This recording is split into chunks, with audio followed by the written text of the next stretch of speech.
early in 1969, the Russian threat resurfaces. CIA satellite photos reveal 2 Soviet rockets, larger than any detected before. Soviet Union, by whatever circumstances, had a very, very clever, aggressive space program, and they made maximum use of everything they had. When they started their very large booster, for example, our satellite photography showed that this was definitely a lunar landing vehicle. Top secret film footage, only recently seen in the West, now confirms the scale of the Russian effort. The Soviets had constructed a massive new launch complex at the Baikonur Cosmodrome, 1,500 miles southeast of Moscow. Inside the main building, a lunar lander was under development. The Soviets, too, were planning a lunar orbit rendezvous approach to the moon. And their rocket, known as the N-1, boasted 30 engines in the first stage alone and stood 35 stories high. They had a huge rocket, size of the Saturn, with many more engines on it than the Saturn, which they were planning to go to the moon with.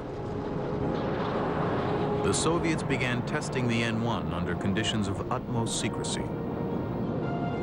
No one outside a tiny Soviet elite ever knew of these launches. But the CIA surveillance photos are proof enough that the race to the moon is not yet over. There is little time to savor the success of Apollo 8. Kennedy's deadline is fast approaching, and NASA's lunar lander is not yet ready to fly.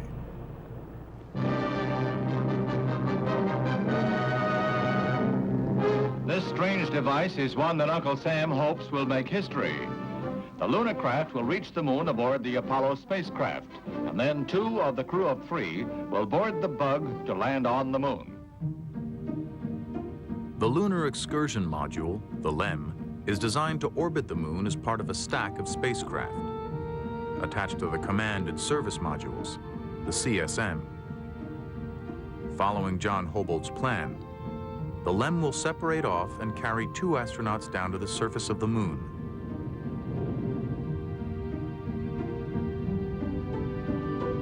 The ascent stage of the LEM will bring them back to dock with the CSM and return to Earth.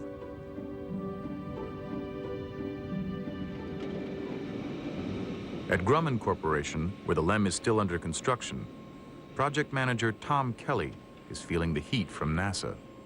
Oh, terrible heat, terrible heat. We weren't ready. We were having a lot of trouble with the early LEMs, getting them to pass all their tests and trying to meet our schedules. And we were about 3 to 4 months down, despite our best efforts to try to make it up. The LEM will never operate in Earth's atmosphere, so aerodynamics are not a problem. The problem is weight.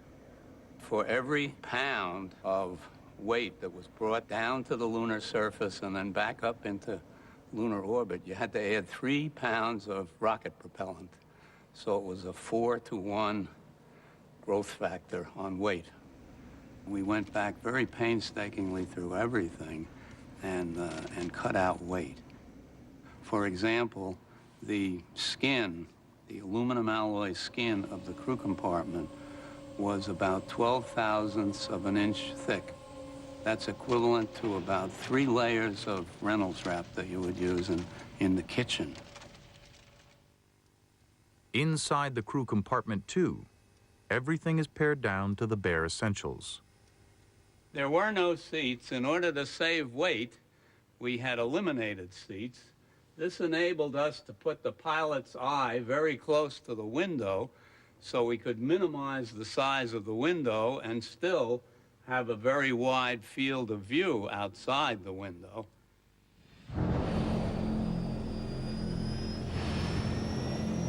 While engineers trim pounds from the LEM, astronauts train for a lunar landing with this contraption, known as the flying bedstead. Jet engines firing downward cancel out most of the vehicle's weight to approximate lunar gravity. But the machine is awkward and dangerous. In May 1968, astronaut Neil Armstrong, a former fighter pilot, climbs into the bedstead. Fellow astronaut Bill Anders had just completed his turn flying the ungainly machine. It had 2 rocket fuel tanks, 2 round tanks, one on each side of the vehicle with a cross feed between them. So while Neil was up there getting the near-perfect start, fuel was draining from one tank to the other. Just about prior to touchdown, he ran out of the fuel to control the attitude of this vehicle. So now it was like a kid's balloon at a party where they blow it up and let it go.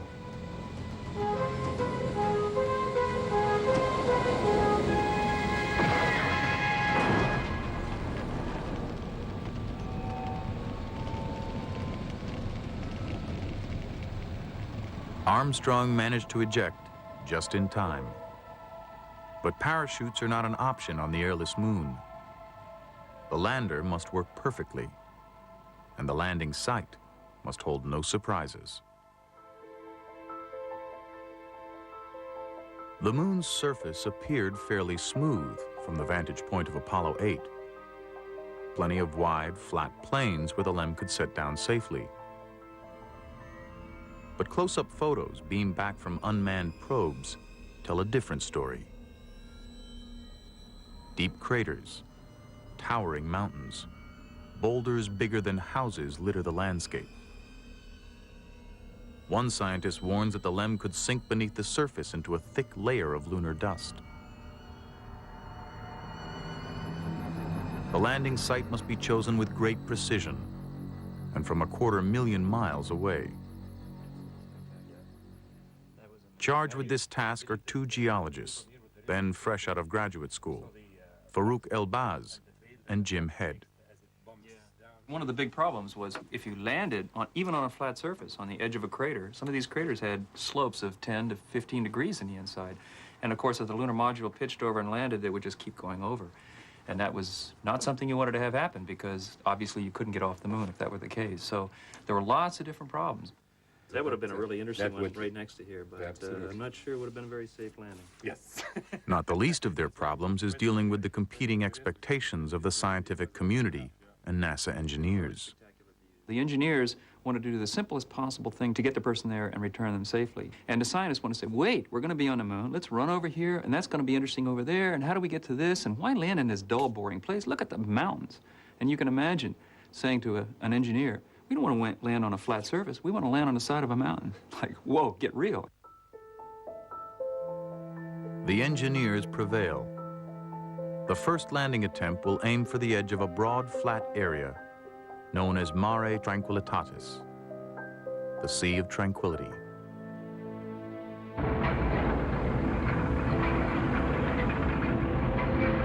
July 3rd, 1969. As Apollo 11 inches toward Pad 39A, the space race ends, suddenly, in a ball of fire. The CIA learns that a giant Russian N-1 moon rocket has blown up during a test launch at Baikonur. It will take the Soviets months to recover, if they ever can. NASA officials debate whether to pause and catch their breath, but all systems are go. The LEM has been trimmed down to flying weight. Just 2 days before launch, NASA gives the final go-ahead for a landing attempt. The astronauts, Neil Armstrong, Buzz Aldrin, and Mike Collins, know that many peg their chances of actually reaching the moon's surface at 50-50. If they fail, NASA has 2 more rockets and 2 more crews ready to go before decade's end. On July 16th, over 1 million people flocked to Cocoa Beach, Florida, across the bay from the launch site. The crowd is filled with politicians, television stars, Ordinary people, all hoping to witness history being made.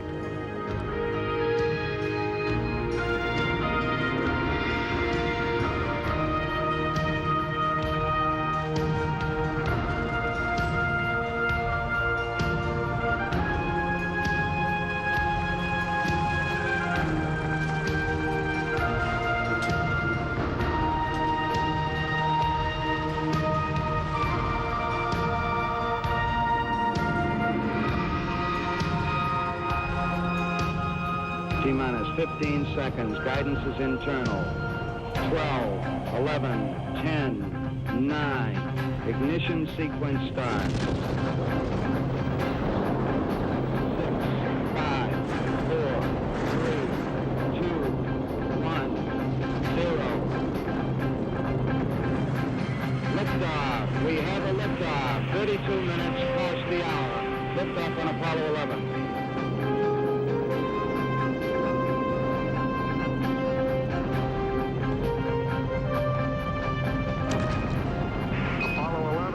Houston, you are confirmed to go for orbit.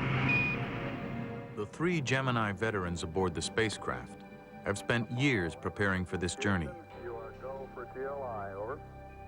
Collins, a West Point graduate and career test pilot, will fly the command module around the moon.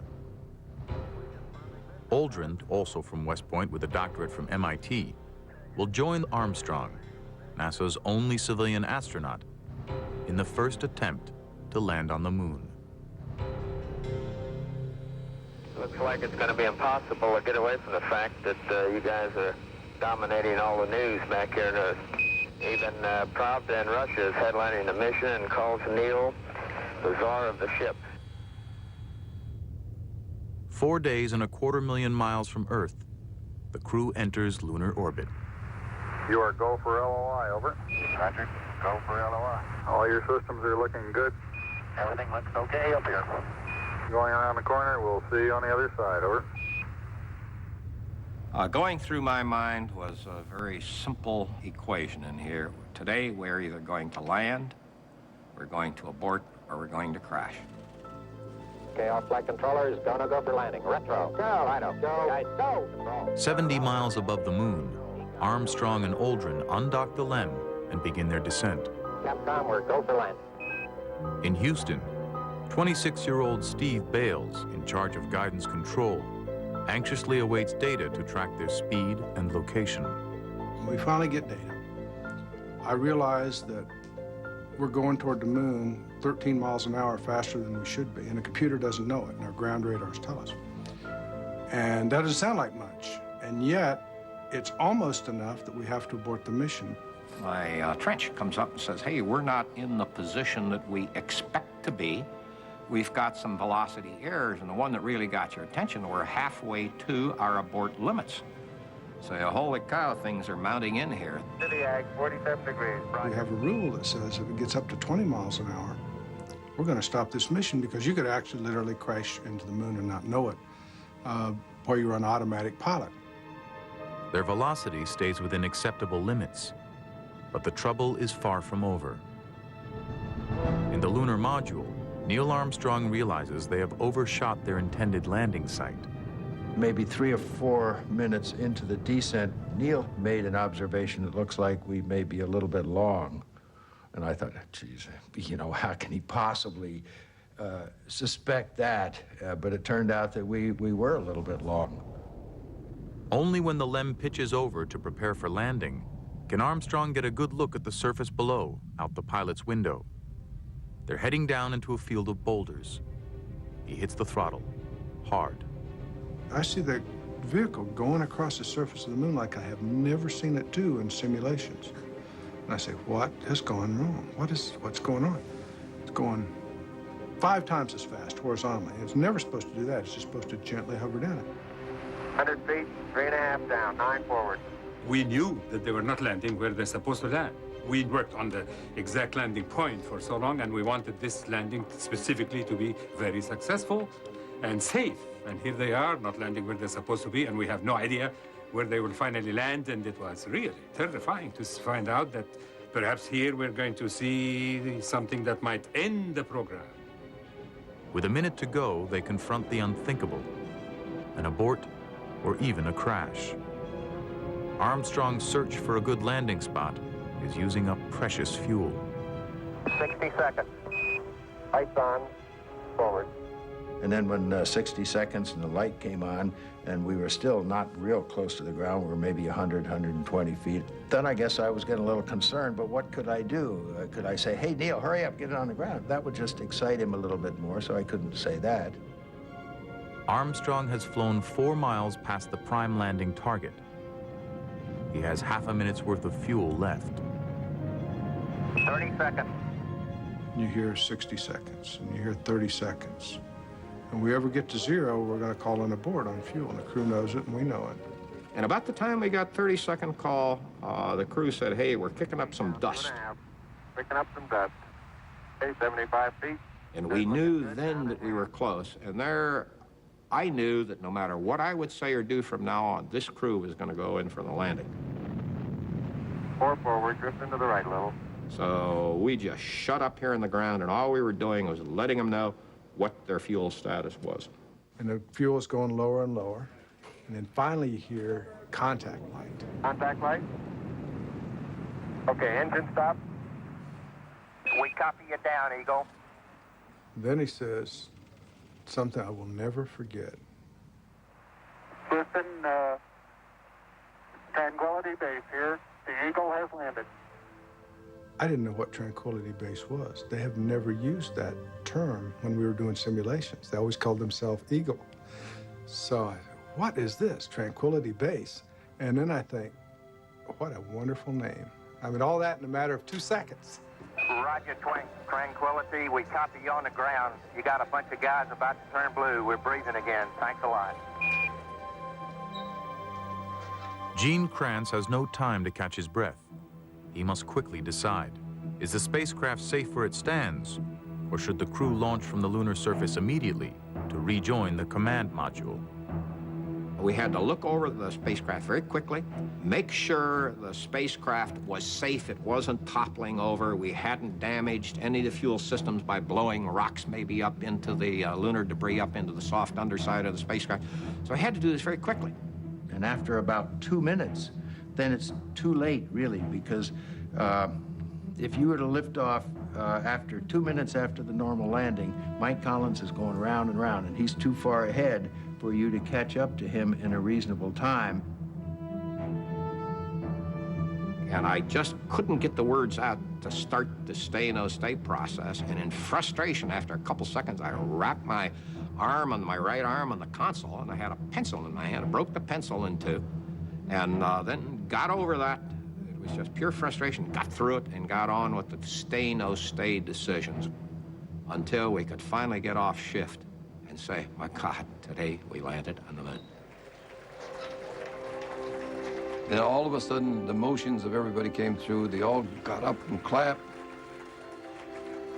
Von Braun was sitting right in front of me. He turned to me, and with an okay sign, he said, "Thank you, John. That's the biggest compliment I've had in my life."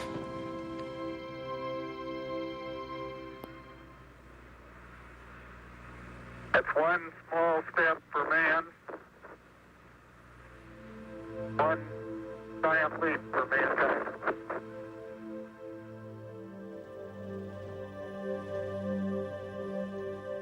The most massive and concentrated effort of science and engineering since the building of the atomic bomb has paid off. The cost has been high, $20 billion, and the lives of 10 astronauts, Soviet and American. But on July 20th, 1969, only 8 years after President Kennedy committed the nation to the challenge, Neil Armstrong and Buzz Aldrin walked the surface of the moon.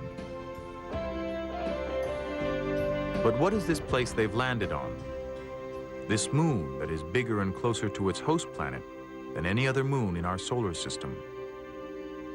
What can we learn by actually being there? About its age, its origins, its crater-torn surface. The focus of Apollo is about to change.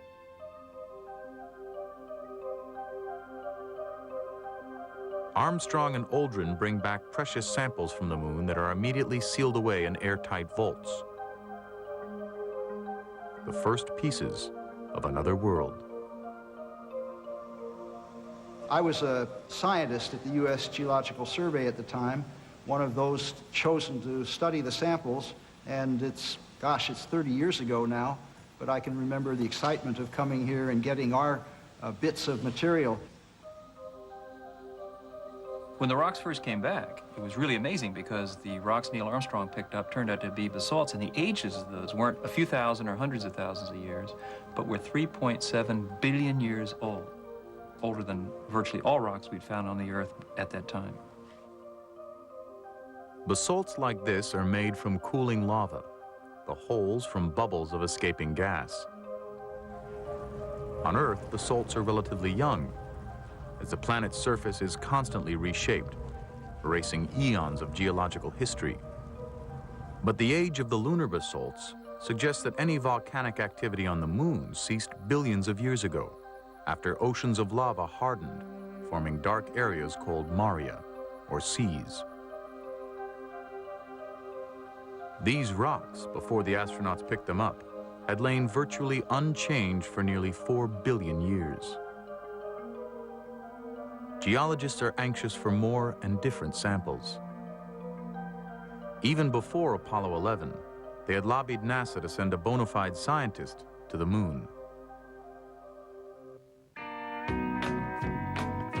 Back in 1965, a group of scientists had been selected to train as astronauts, the first who had not come up through the ranks as test pilots.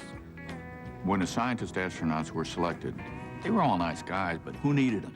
You know, I mean, they can't fly. None of them knew how to fly. We had to send them to flight school. We felt like basically they were taking up space.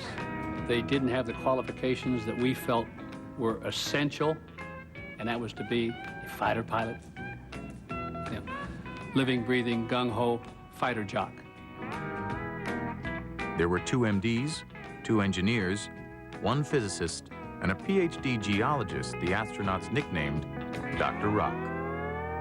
The whole idea of volunteering was with the possibility of actually taking my science and my interests to the moon. Jack took a long time to get through flight training. I remember at the time saying that if God had meant man to fly, it wouldn't have made him Jack Schmidt. But these guys, they were good. I mean, they were sharp people, but they were cut from a different mold. We also felt like they were, would kind of undermine the office on our official positions, which was kind of like anti-doctor, anti-scientist. Hell, we were astronauts. We could be anything we wanted to be. We were a little arrogant. There's no question about it. And for every scientist that flew, one of us would not. Schmidt would never be completely accepted in the test pilot fraternity, and he didn't expect to get to the moon himself. But he used whatever leverage he had to push NASA to liven up its approach to geology training. My impression was that the pilot astronauts were bored. It was not very interesting to them. Most of the astronauts actually hated geology. They didn't want to touch a geologist with a 10-foot pole, because their first courses in geology were taught the way I was taught geology, in a classroom with the thin sections and the microscope and learning the chemical formula of a mineral, which they will never see again or never use. And they would tell each other, I mean, we're not going to get a goddamn microscope and look at this stuff. What the hell are we doing this for?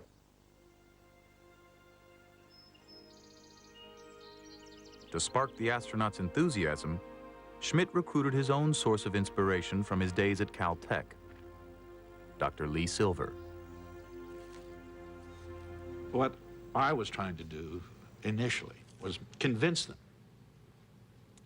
that they could make important contributions to the science.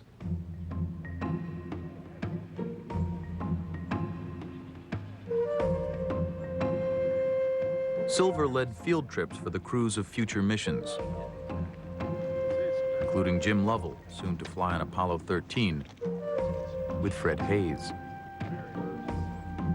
and Dave Scott, scheduled to fly the following year on Apollo 15.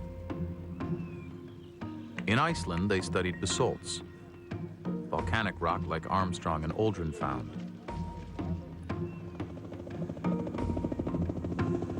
At Meteor Crater, Arizona, they found samples of a kind of compressed fragmented rock called breccia. Finding breccia on the lunar surface could prove that the moon's vast craters were formed not by volcanoes, as many once thought, but by the fiery bombardment of meteor impact. The astronauts must learn to recognize it. You have to think about these people as not a typical set of undergraduates who were going out on a geology field trip. I mean, here are these people incredibly highly motivated, but also very, you know, they're very competitive. And before not too long, these people became highly motivated students because they could see that, hey, you know, you get out on the moon, we're not just going to pick up a couple of rocks. You're going to be on the moon for 7 hours, and gosh, gee whiz, that really looks neat. Goes about 30 seconds, and you got to learn some geolingo, or you're going to look stupid. We did geology from when we woke up at dawn and could get breakfast to we'll go through 2, 3, 4 exercises a day till it got dark, and then talk geology around the campfire until 10 at night. Fred Hayes and Jim Lovell had become so enthused about geology that they chose as their Apollo 13 motto, Ex Luna Scientia, from the moon, knowledge, and are heading for a hilly landing site, quite different from the flat terrain where Apollo 11 and then Apollo 12 had landed. We knew that the material might be different than it is in the flat areas.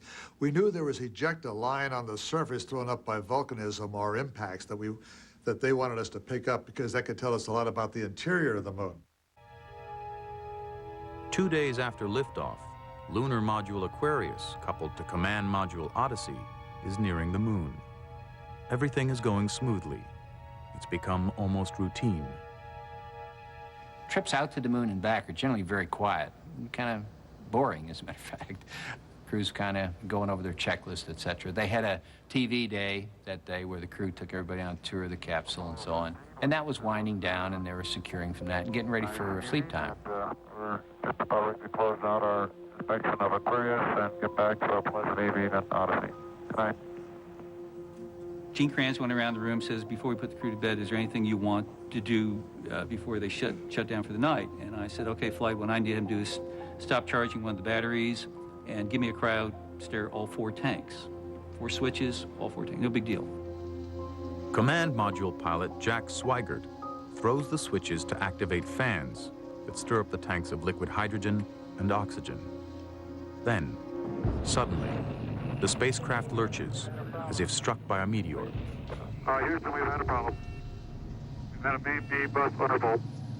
And it was a very obvious abnormal combination of shock and initial felt motion as well as sound reverberating through the hull.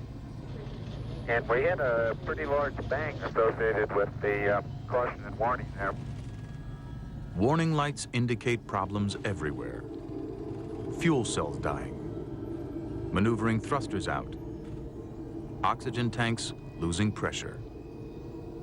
It was not until we really saw the oxygen escaping from the rear end of our spacecraft that we realized that we were in very, very deep trouble. Then we got that sinking feeling, you know, that searing sensation in your stomach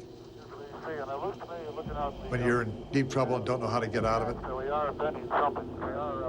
The routine stir of liquid oxygen had somehow triggered a short circuit. The oxygen tank, which fed the electrical system, had exploded. Now 2 of the 3 command module fuel cells are nearly dead. This is virtually a quadruple failure. And we just didn't train for that because there really was no way out of it. We really thought that God would not be so unkind as to give us more than 1 failure at one time in one system. I knew it was an abort, that we'd lost the mission.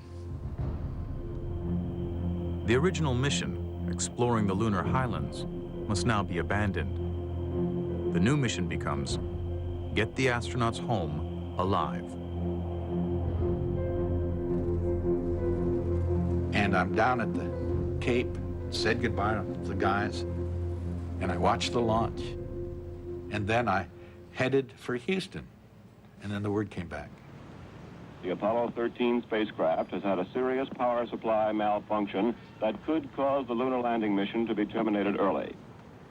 Without question, I was disappointed. At the beginning of an experiment, you got good people working on it, you're enthused and all. Priorities are priorities. My concern was for the crew. These are people I worked with. The command module's power supply is nearly spent. Soon its computer, lights, and gauges will be dead. The ground directs Lovell, Hayes, and Swigert to use the lunar module as their lifeboat. We figure we've got about 15 minutes worth of power left in the command module, so we want you to start getting over in the LEM and getting some power on that.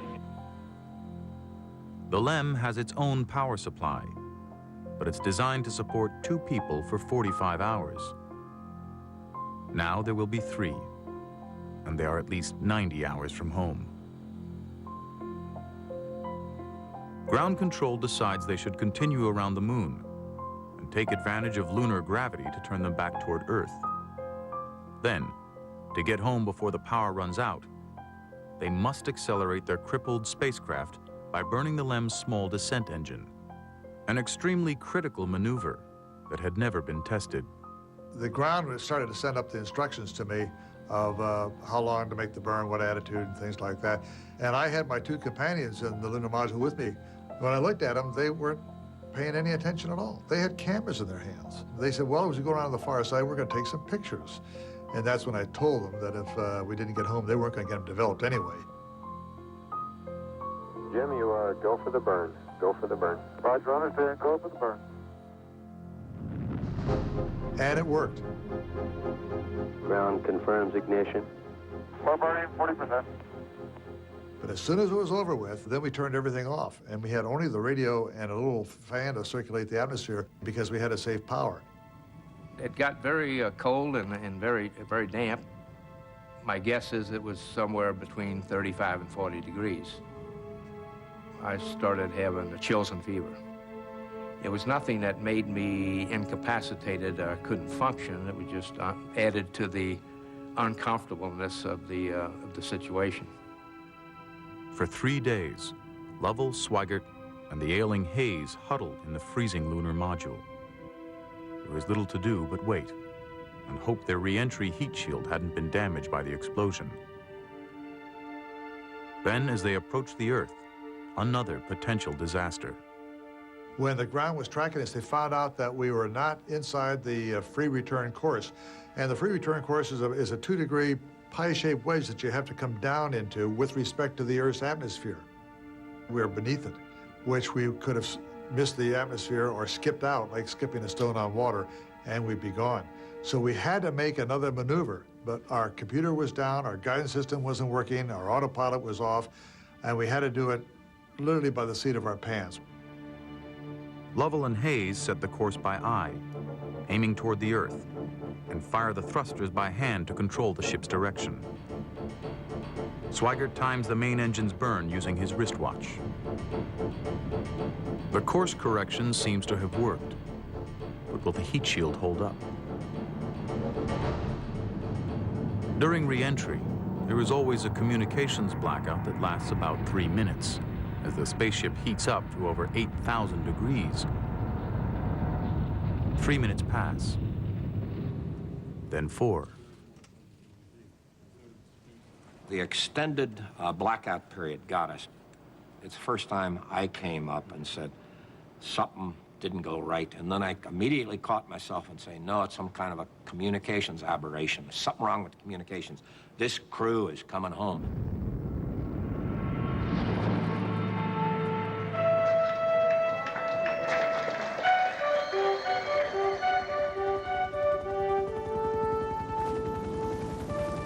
I cried. As soon as I saw those parachutes, it was literally the tears flowed. And I think this was true for many of the people.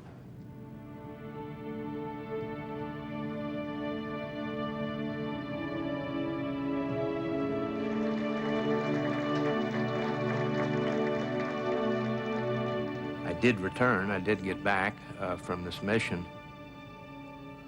But I think it's human nature. You cannot do the the preparation and the training and have the investment in accomplishing what was in the flight plan and accomplish so little.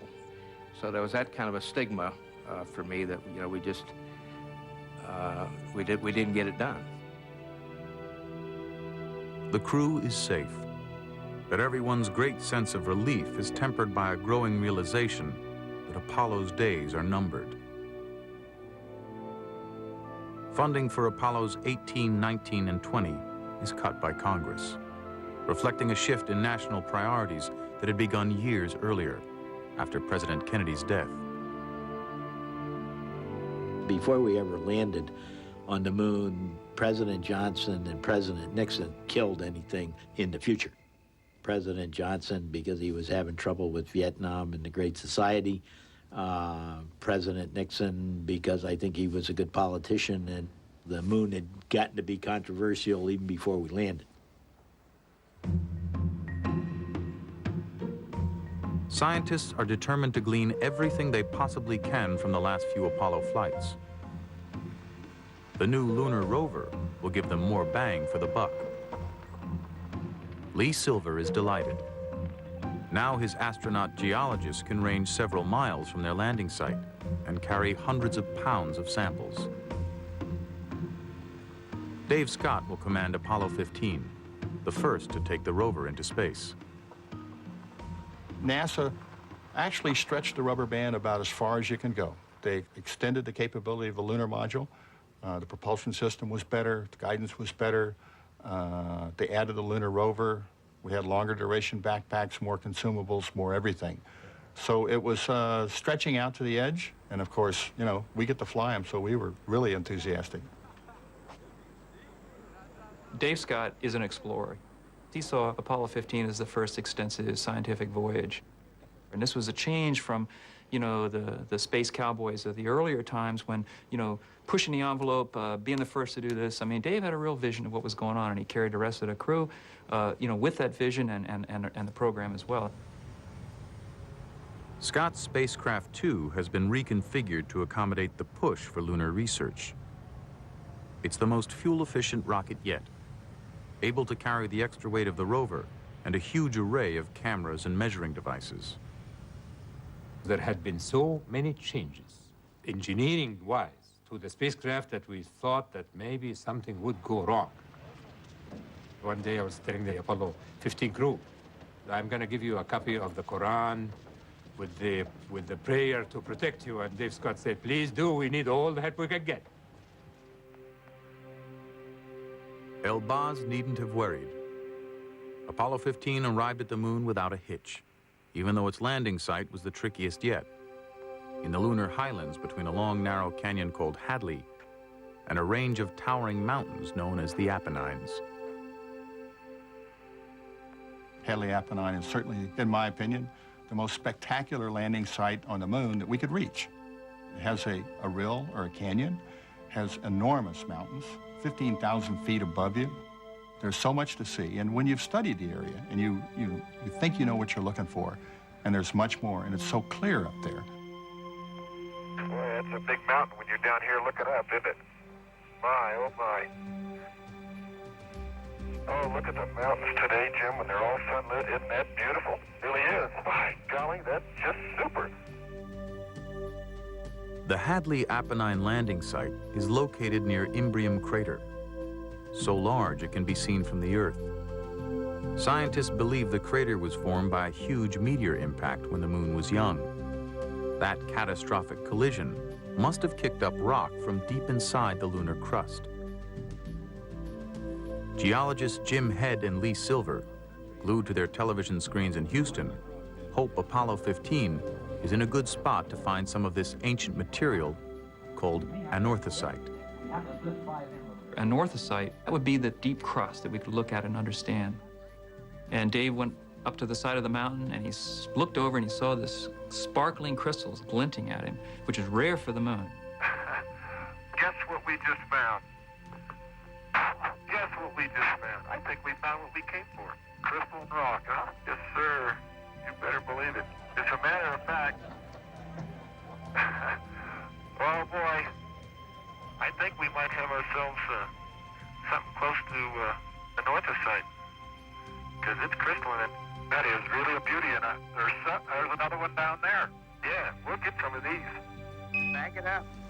It turned out to be, we think, a sample of the original crust of the moon, made 4.5 billion years ago, right after the initial formation of the moon. The anorthosite Dave Scott brought back is a jewel in the crown of lunar exploration, the oldest sample yet found. The press dubs it Genesis Rock. Its surprising age and chemistry, along with evidence from the other lunar samples, gradually lead to a radical new theory of the moon's origin. 4.5 billion years ago, Earth was struck by a Mars-sized asteroid. This giant impact sent a massive amount of material into orbit, which coalesced, forming the moon. The theory, ridiculed at first but now widely accepted, was developed by planetary scientist William Hartmann. Apollo itself tied together the history of the moon with the history of the Earth, so that it made us aware that we live in this system. We're not just living on an isolated planet, but we have this neighbor, and the neighbor records the early history of the system because there's virtually no erosion there, and the Earth records the last part of the history of the system. But if you put the two together, we get the whole story. The moon's presence changed the Earth in profound ways. Its gravitational pull stabilized the young Earth's wildly fluctuating axis of rotation, setting up the conditions for everything we take for granted about our planet. Moderate temperatures, liquid water, tides, life itself.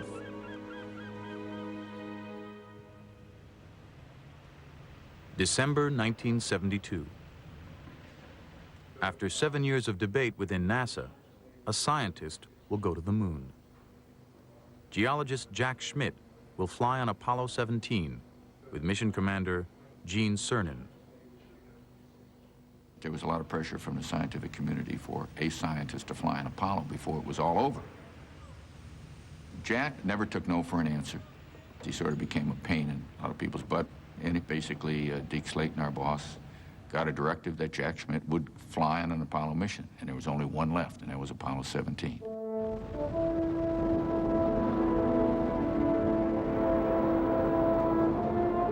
Three and a half years after Neil Armstrong and Buzz Aldrin had set out for man's first lunar landing, the last moonshot lights the midnight sky at Cape Kennedy. The only Apollo night launch is precisely timed so the crew can touch down in the clear light of the lunar dawn.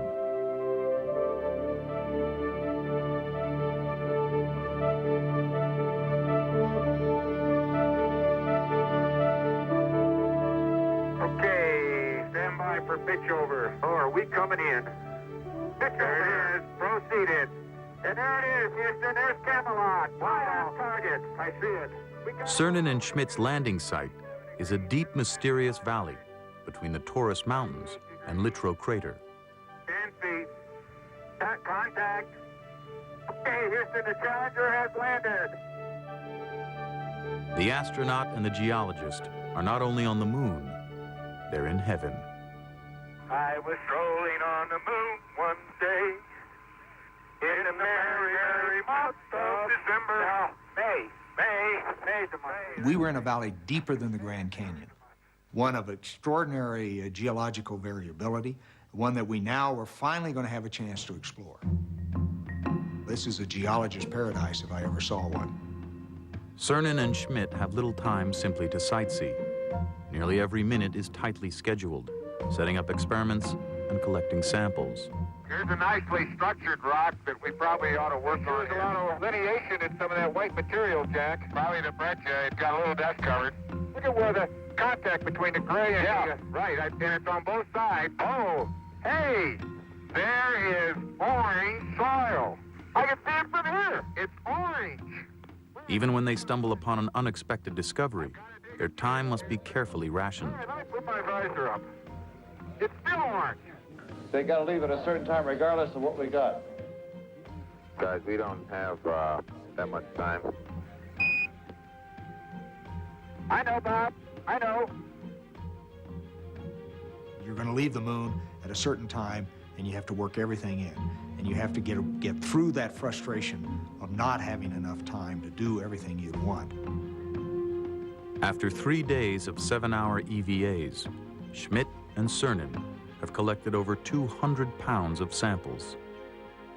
Now their supplies of oxygen and water are nearly spent. Gene's finished with the core tube, then we should be able to go. Cernan and Schmidt head back to the LEM, ending the explorations of Apollo. But neither man could have guessed they would be the last moonwalkers of the 20th century. When they write the history books and they say man landed on the moon from 1969 to 1972 and then did not go back for at least 30 years, maybe 40, maybe 50, I hope not, but maybe that long. It'd be sort of hard to explain, I guess, as a historian. We could have run more missions, but in historical perspective, gosh, it's only been, 30 years. That isn't long. When you look at the major explorations in history, there are hundreds and 200 years between the major events. So we're regrouping now.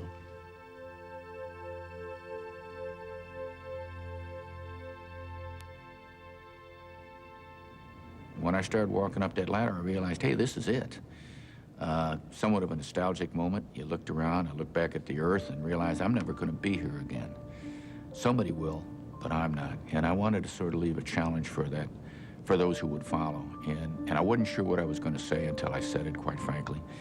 And I wanted to have our challenge, the challenge of Apollo, sort of have something to do with the destiny of those who follow. Here's the challenge. The door's open, the door's cracked. You now have the opportunity to go on from here. And, my exact words, we now leave as we once came, and God willing, as we shall return with peace and hope for all mankind. And may America's challenge of today. Forge man's destiny of tomorrow. Godspeed the crew of Apollo 17.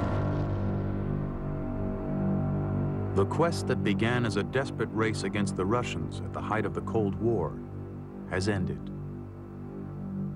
How ironic that an effort born of bitter conflict produced the most profound images ever seen of the interconnectedness of mankind and opened a window on our common origins. Ironic, too, that it ended so soon. The whole grand endeavor, barely a dozen years from start to finish. Today, the abandoned launch platforms loom like some 20th century Stonehenge, monuments to the incredible achievements of decades past. Surely man will return to the moon and venture beyond.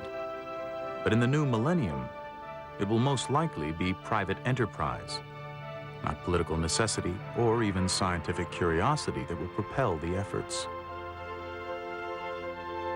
But wherever we may go in the universe, those first visits to another world, from 1969 to 1972, will always live in human memory as Chapter 1 of the Great Adventure.